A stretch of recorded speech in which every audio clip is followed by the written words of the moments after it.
Today I'm going to show some ways to protect your channel against hijacking or hackers. Now, of course, there's no such thing as perfect security, but you can throw the odds in your favor. Near the end of this video, I'll give you several tips on how to avoid being hijacked. Meanwhile, I'm going to tell you a story about a YouTuber I read about, and her links to her story will be in the description. She had a homesteading channel. She spent 2 years, was quite successful. She had 63,000 subscribers. She had some sponsors. One day she gets an email. It looks like a totally legit sponsorship email. They negotiate. Everything seems totally professional, totally good. No red flags, she said. And at the end, they say, okay, here's the contract. Read it, sign it, or sign it if you like it.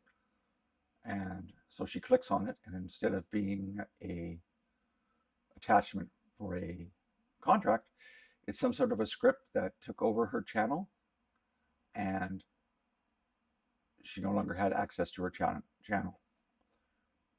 So what they did is they put a cryptocurrency scam site on her channel, and they made it look exactly like a legitimate cryptocurrency site or YouTube channel. So YouTube clamped down hard on this, and she was, her channel was removed or terminated, and she can't get it back. And then it turns out YouTube rules are that if something like that happens, you're banned from having any channel on YouTube. So she has started another channel. She doesn't expect it'll be around for long, where she put her story. Now she can restore the videos, but she lost all her subscribers and has to start over. And even she might not be allowed to do that on YouTube. So she moved a copy of her videos onto her second YouTube channel and onto Rumble. And I'll put the links in the description below. And so here's a few things. One, to protect yourself against scammers, hijackers, hackers, be wary of sponsorship offers. Also, phishing attempts, be very careful. Phishing is a way of trying to get you to give your information to what you think is a legitimate site or person, but it isn't. It's a criminal. Also, please be aware that clicking on attachments in emails can actually be dangerous. It's a good way to spread viruses to other computer systems. I myself got nailed by the I love you virus. You can Google the I love you virus if you wish. There's an interesting story behind it. And in my case, it spread it to all my contacts, that were in my office for my employer. Well, that was embarrassing. And it took 3 days for our antivirus people to figure out how to remove this from everybody's systems. Meanwhile, we had been working on it manually. Not me. I'm not an expert in this stuff. Some other poor guy got stuck trying to take this off. So it was at least 3 days or more before we could make our computers usable again. So that hurt. And I was, like I said, I was embarrassed. But that's the way life goes. And so be very wary of clicking on attachments in emails. In fact, I don't know if this is still the case, but a number of years ago, maybe a decade or so ago, the Canadian Parliament, you could not email attachments to them.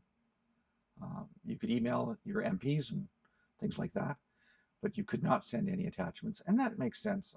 People like to give the government a hard time, so that makes sense. She was logged in to her YouTube channel, and that's why they were able to take it over. And no, second, the two-factor verification did not kick in. So here's what I recommend. You obviously have a mobile phone, so you can set up two-factor authentication. So you need a mobile phone. You'll need a recovery email address.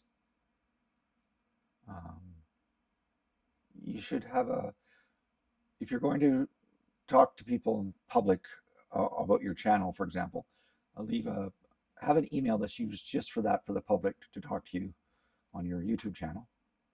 So in your about section, you can put an email address, use that one, and use it only for that. Similarly, have a email dedicated solely to your YouTube channel that you don't tell anybody about, and log out of it when you're not needing it, so that if a hacker tries to pull a stunt like this, they at least can't get access to your YouTube channel. Hopefully. Hacking is very sophisticated these days. There's no guarantees. She learned the hard way that, she needs YouTube more than YouTube needs her. And so she appealed and appealed and appealed, and it has, the appeals were not, the appeals did not go in her favor. So have an alternative platform. For example, she's putting her videos on Rumble. I recommend you start your own email list. Remember, the purpose of this is to make money. So if you lose your channel, you're not destitute. Activate two-factor authentication on your YouTube channel. It's an extra safeguard, even though these people found a way around it. It's still a very good idea. Be careful with your channel permissions. Remember, we do branded channels where you can have other people help you. Well, if you have someone with access, make sure that, if they're doing a job for you or whatever, that their access is removed as soon as possible. Say you hire a contractor to do something. Then when the contractor's done, you remove their access to your YouTube channel. Use a strong password. I like using a password protector. 1Password's the one I prefer. It makes very strong passwords, and it remembers it for you. So I only have to remember 1Password, and pun not intended, but then 1Password remembers the rest.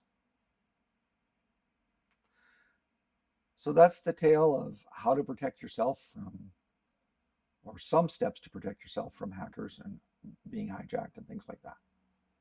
So now that we have some idea what to do to protect ourselves, let's create a Google account. And that's in the video in the upper left.